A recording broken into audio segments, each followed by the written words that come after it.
Alright guys, so here I have a 2005 Polaris Sportsman 500HO, and I have a full-time job and a part-time job that I do on the weekends, and this is my boss for my part-time job. He wanted me to look at it, and he was having a problem with it, so he wanted me to fix it up or see what I can find on it. And like probably almost 3 years ago now. Yeah, no, I'd say probably like 2 years ago now. It was just before I started rebuilding four-wheelers. He asked me to look at this, and turns out it has it's really common on these. The front differential gets, I guess, I forget what it's called. Something like cracks in them, and then they just don't work anymore. But they do make a billet fix kit for it, which isn't too expensive. It's just a few $100. And so I'll see if he wants to do that, because he brought it to the dealership, and I think they told him like $2,000 or like 2,500, which is just ridiculous.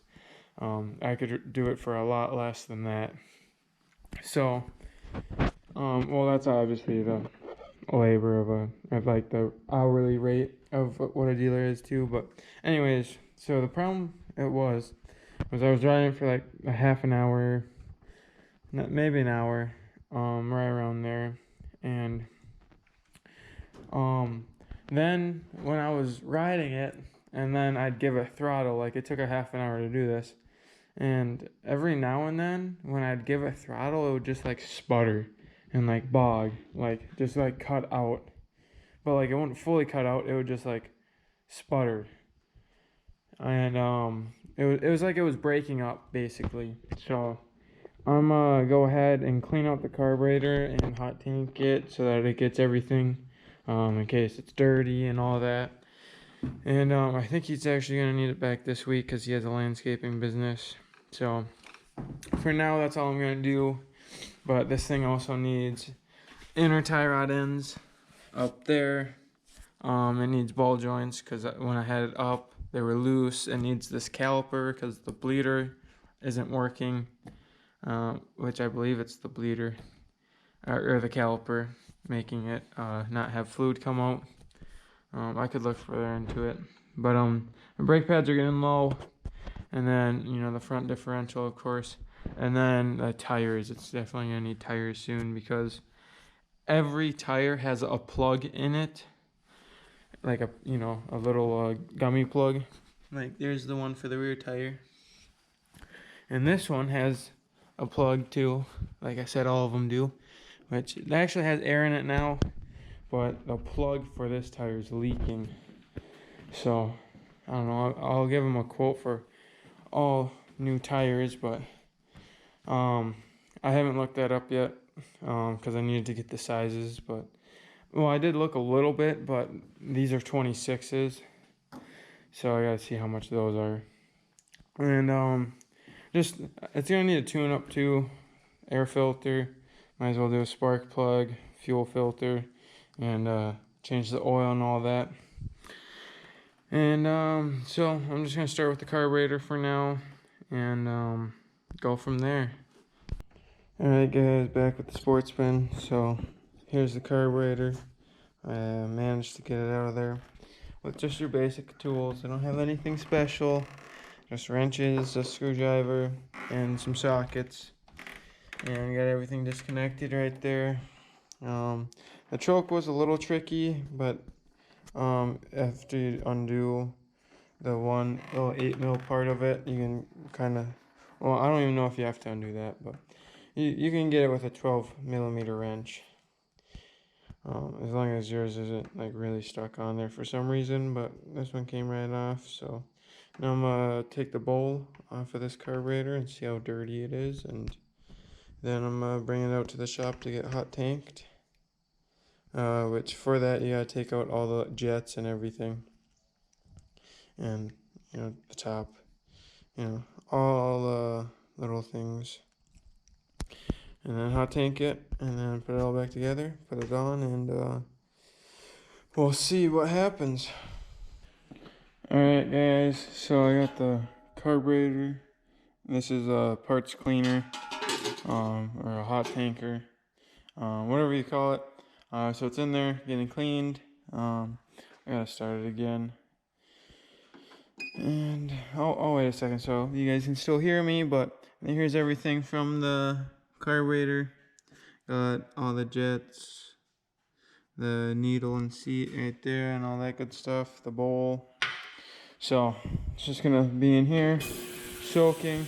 It's gonna go for 20 minutes, and then once it's done, I'll put it all back together and put it on the machine, and hopefully it should be good. I might put a little bit of seafoam in the gas tank too, just to help clean it all out.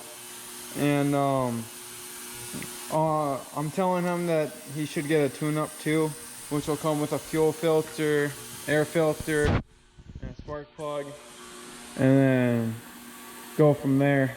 So I'm gonna get this done and put it all back together and get it back on. Alright guys, so this thing is finished up with the carburetor, and sorry that my pants are red. You guys will see I'm working on the boat oars. That'll probably be in the next video. But yeah, gonna take this thing out and get it put back together now. And it should be all nice and clean.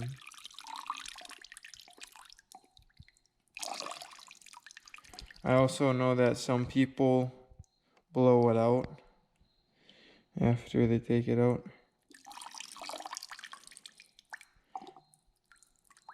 But I don't have the air compressor hooked up right now, so.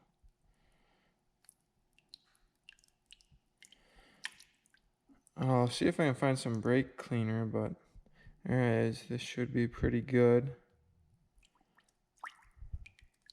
Or I could just hook up the air compressor quick. I think I'll just do that.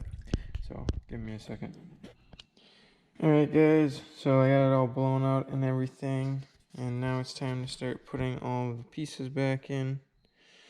So, and hopefully I don't lose any. So here is